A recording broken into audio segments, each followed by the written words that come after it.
जय हिंद, नमस्कार। आप देख रहे हैं एबीएन न्यूज। अनीता विश्वकर्मा के साथ। पांचवें चरण में रायबरेली पहुंचे राजस्थान के पूर्व डिप्टी सीएम सचिन पायलट।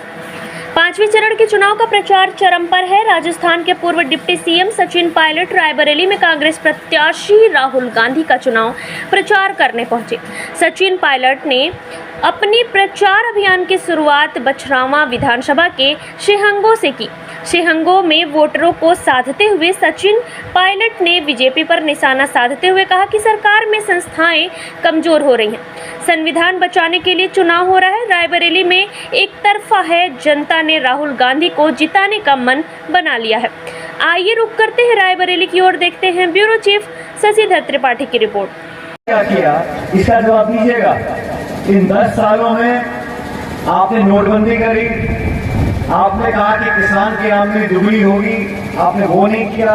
3 काले कानून बनाए, एक ऐसा जीएसटी लेकर आए जिससे हम लोग आज परेशान हैं। और सबसे महत्वपूर्ण बात यह है, सरकार बनने के बाद आप निर्वाचित मुख्यमंत्रियों को जेल में डाल दो, आप 147 सांसदों को एक दिन में निलंबित कर दो, आप इस देश में जो संस्थाएं हैं उन संस्थाओं की विश्वसनीयता पर आप प्रशिक्षण लगा लो।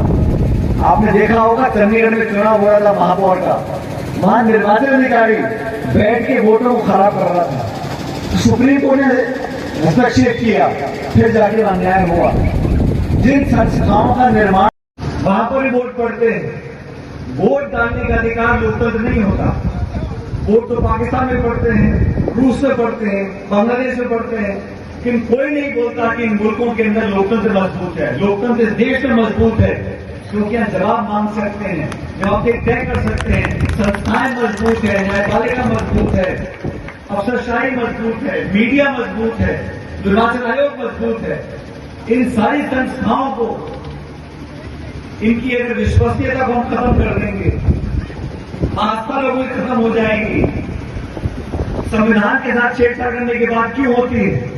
सरकार बनाने के लिए चाहिए 272 सांसद, आप 10-20 और जोड़ लो, लेकिन 400 क्यों चाहिए? ये 400 की जो बात करते हैं किस लिए चाहिए?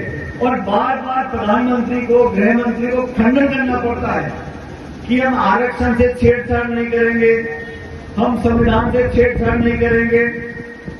आपने कभी सुना मनमोहन सिंह जी को बोलते थे कि हम छेड़छाड़ नहीं करेंगे? 400 सांसद राजीव गांधी जी के पास थे, कभी राजीव गांधी जी ने कहा कि हम छेड़छाड़ नहीं करेंगे? ऐसी क्या मजबूरी आ गई, ऐसी क्या नौबत आ गई कि बड़े बड़े भाजपा के नेताओं का खंडन करना पड़ रहा है? आप लोगों के पास सुनहरा मौका है साथियों। हम सब लोग अलग अलग क्षेत्र से कांग्रेस कार्यकर्ताओं के बीच में आ रहे हैं क्योंकि राहुल गांधी को पूरे देश में प्रचार करना है और आपके बीच में चुनाव लड़ रहे हैं, आपसे आशीर्वाद लेने आए हैं।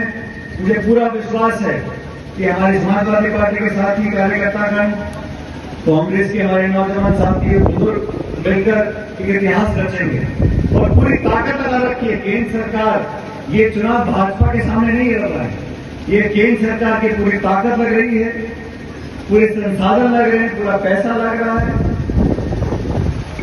और मैं तो आपसे कहना चाहता हूं, ये लोकसभा के चुनाव निर्णायक चुनाव है, इसलिए जाति, बिरादरी, धर्म से ऊपर उठकर हम लोगों को भविष्य की तरफ देखना है। और जिन लोगों के लिए आप लोगों ने एक प्यार अपने मन में रखा है, जिन लोगों ने इस रायबरेली के लिए कुर्बानियां दी हैं और आप लोगों की साख को मजबूत किया पूरे देश की दुनिया में, उन लोगों को रिकॉर्ड मार्जिन से जीतना चाहिए।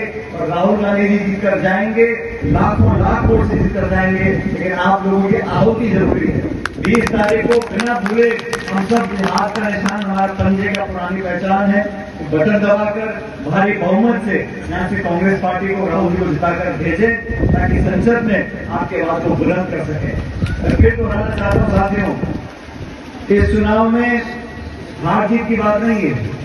जीतेगा हमारे गठबंधन जीतेगा, कांग्रेस पार्टी जीतेगी, लेकिन रिकॉर्ड मतों से जीते और लाखों लाख वोट से राहुल जीत कर जाएंगे, तब जाके यहाँ पर दुनिया आज देख रही है, पूरे देश की नजर आज रायबरेली पर है कि कितने रिकॉर्ड मतों से जीत कर जाते हैं। लेकिन जो माहौल मुझे देखने को मिल रहा है, सभी जाति 36 कौम के लोग सब लोग मिलकर राहुल जी के साथ खड़े हुए हैं। इसलिए आप सबसे निवेदन है, इस भीषण गर्मी में आप लोग आए हो, हमारी बातों को सुनने के लिए आए हो। मुझे पूरा विश्वास है कि सारी बातें भूलकर इस हाथ के निशान पर बटन दबाकर 20 तारीख को भारी बहुमत से राहुल जी को जिताएं।